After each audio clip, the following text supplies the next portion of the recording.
Саламатсыздар, урматтуу менин каналымда көрүүчүлөрүм. Сиздердин каналда көргөнгө кубанычтамын. Туркияда кайра тынчсыздануу болуп атат. Бул Стамбулдун мэрин камашты. Ага президенттик шайлоого катышкан эле, партиясы катышкан эле, анын дипломдорун аннуляция кылышты. Андан кийин Туркиянын мырзайымы боюнча, эгерде дипломуңду жокко чыгарып салсам, анда дипломуң жок болсо, сен ошо президенттик шайлоого катыша албайсың. Ушундай нерсе болду. Анын сырткары дагы ошол жакын кишилери туура эмес иштерге катышып атат деп ошо видеолорун көрсөтүштү. Ошон үчүн ошо видеолорду болгондон кийин фабрика болду, deep fake болду, компьютер менен жасалды, ким билет. Бирок кантсе да бул азыркы абалда баарын тең ошо эчтекеге күнөөлүү эмес, бир тарап аша чап кетип атат, бир тарап кара, бир тарап ак деп айтканга эч кандай мүмкүн эмес болуп атат. Ошондуктан бул жерден балким иш аракеттер болгондур. Эмнеге Туркияга ушул нерсе мындай булуңчаң салып атат да, эмнеге элдер митингтерге чыгып атат. Эң биринчи себеп бул деген эрдономика деп коет. Түркия бул уникалдуу өлкө. Туркияда сырткы инвестициялар жаап кирип атат. Бир четинен инвестициялар ошо араб дүйнөсүнөн келип атат.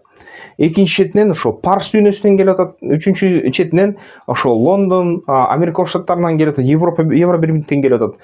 Туркияда эли аябай жөндөмдүү, ошон үчүн ал элге кудурет көп келип атат.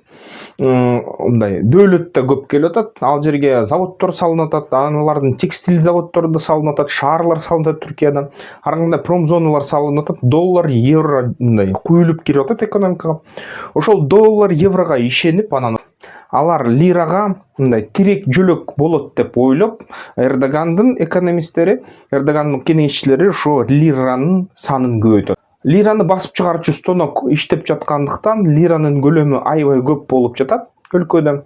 Албетте анын баасы түшүп баратат. Анткени эгерде ушундай мыйзамда, эгерде акчанын көлөмү коомдо көп болуп кетсе, ал акчанын мындай наркы куну түшө баштайт. Инфляция пайда болот. Инфляция ошол эле, мисалы үчүн, бир бөлкө нан эгерде кечөө 5 лира болсо, эртеси күнү 500 лира болуп калат. Жана ошондой нерселер боло берет да. Ал мисалы үчүн Зимбабведе бир кездерде болгон. Биринчи дүйнөлүк согуштан Германия жеңилгенден кийин демократиялык Веймар республикасын түзүшкөндөн кийин аларды контрибуция кылып, миллиарддаган рейхсмарка төлөйсүңөр деп Антанта өлкөлөр ушундай милдет койду эле. Алар дегенде ошол рейхсмарканы көп чыгарып, анан ушун инфляция кылып салышкан. Жөн эле басып чыгаруучу машинеге жөн эле акчаны көп чыгара беришкен. Ошол менен аркасынан инфляция болуп, кайра ачкачылык, кайра ошо экономиканын урашы болуп кеткен да Германия. Анан Зимбабведе деле ошо акчаны эгерде жөн эле басып чыгарса эмне болбойбу деп, алар да акчаны аябай көп басып чыгарган. Ошондуктан анын куну да түшүп кеткен. Зимбабведе ошо зимбабвиялык доллар ушундай 5 триллион доллар деген купюра да пайда болгон. Базарга барып келиш үчүн бир атараба акчаны жүктөшүң керек болчу да. Мисалы үчүн бир жакка барып нан алсаң, нан алыш үчүн бир мешок акча алып барып туруп бир бөлкө нан аласың да Зимбабведе. Ушундай нерсе болуп кеткен. Акчанын мыйзамы ушундай. Эгерде көлөм көбөйсө коомдо, мамлекетте, кайсы бир территориянын ичинде, анын куну тез түшө баштайт да.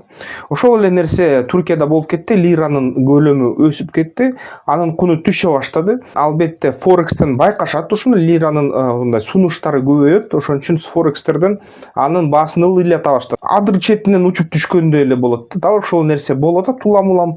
Өткөн жыл болгон, андан мурдагы 2-3 жыл мурда болгон, анын баягы кайра жаңы жылдан кийин болгон бул жылы. Ушинтип эле кечке эле лира кунун жоготуп атат. Бул эмнени билдирет? Демек, мамлекеттин ичиндеги көп социалдык жана аскердик жана башка ошо чыгымдарды төлөш үчүн басып чыгаруучу аппарат иштеп атат да. Ошон үчүн ошо Туркияда экономика урап жер титирөөдө болуп, жер титирөөнүн аркасынан дагы ушул турак жай кризиси болуп, анын ичинен дагы турак жайга баалар өзгөрүп, өсүп, анан туристтерге жана релоканттарга алар дагы баягы жаап, эли ойлоп атат да, релоканттар келсе, туристтер келсе, биздин өлкөнү кайра жаман кылат. Релоканттар келип алып, кандай гана баа сурабасын ошол бааны сурап жаткандарга төлөй берип, ошо инфляция кылып салды. Түркиялык жөнөкөй элдер өзүнө мындай батир алганга мүмкүнчүлүк болбой калды. Ошон үчүн булардын баарын кубалаш керек деген ушундай нан айда да эли. турак жай кымбат, жашоо кымбат, алган маяналар өспөйт. Элита болсо доллар менен алат акчаны, элитанын колунда бүт акчанын баары мындай топтолгон, ошого чыдабай эли дагы акырындап көбүнчө шаарлардагы элдер, көбүнчө Стамбулдагы ошол кемалисттер деп эсептелет. Бул аябай чоң оппозиция. Эрдоган өзү салттык исламдын позициясында турат. Бул салттык ислам Осман империясынын идеологиясы. Бул деген Осман империяны туранды кайра бутка тургузуу, Осман империя алдыга жылат деген сөз болчу. Ал эми кемалисттердин идеологиясы бул деген Түркия бул Европа, бул деген модернизацияланган өлкө, заманбап өлкө, ошон үчүн баягы исламдан кетип, мусулманчылыктан кетип, заманбап нерсеге өтүш керек. Көбүнчө ошо кемалисттер, атеисттер болуп кирет өзүлөрү дагы, же болбосо баягы софт ислам деген идеологияны кармангандар. Бул софт ислам, бул хизмет сыяктуу, мусулманчылык чалма кийбей, пиджак, костюм, шымын кийиш керек деп ушундай идеология. Мусулманчылыкта болгон аябай эскирген түшүнүктөрдүн баарын тазалап салыш керек. Ушундай ойлоду да алар. Анан кемалисттер ошо Европага жакындайбыз дейт. Жакында Эрдоган ошо Европага өзү каршы туруп атып, Орусия менен кандайдыр бир экономикалык катнаштарда болуп, Сириядан чоң ийгиликтерге жетишип, Шам өлкөсүнөн ас шараны колдоп, Түркиянын армиясы ошо Асадты түшүргөнгө аябай чоң жардам берип, жана күрттөрдү тынчсытканга ошол жардам берип, акырында бүгүнкү күнү Евро биримдик кайра Трампка каршы чыга баштаганда, анткени Трамп баягындай Орусия Украинаны белекке берген атат, жана Евро биримдикти аябай кыйнап кыстап атат. Илон Маск өкө дайыма Евро биримдикти радикалдуу жана консервативдик деп эсептелген кыймылдарга ошо кандай колдоо көрсөтүп, ошогодон Европа атырылып Дональд Трампка каршы чыкса, ошо Эрдоган жакында эле айтыптыр, ошо Евро биримдикке кайра Түркия барат, Түркия бул Европа, кайра Түркия менен бирге болот деп. Ошол сөздөр ошо кемалисттердин, Мустафа Кемалдин аркасынан идеологиясы менен жүргөн адамдардын кандайдыр духун көтөрүп коюптур.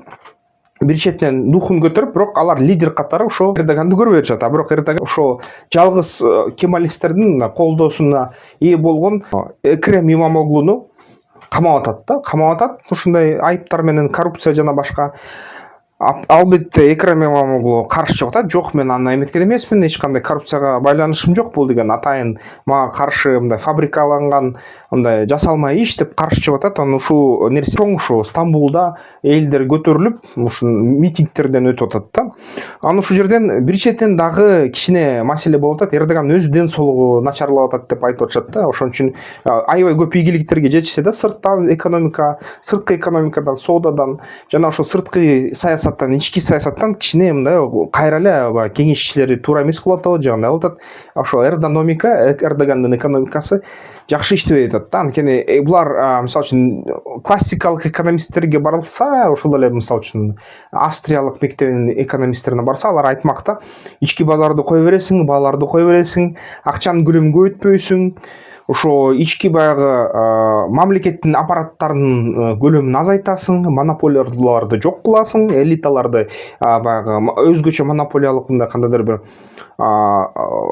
мындай пункттарды, монополиялык мүмкүнчүлүктөрдү жоёсуң, элге бирдей баягы салыктардан бошотосуң, салыктарды азайтасың, элге ишкерчиликти кенен кылганга уруксат бересиң.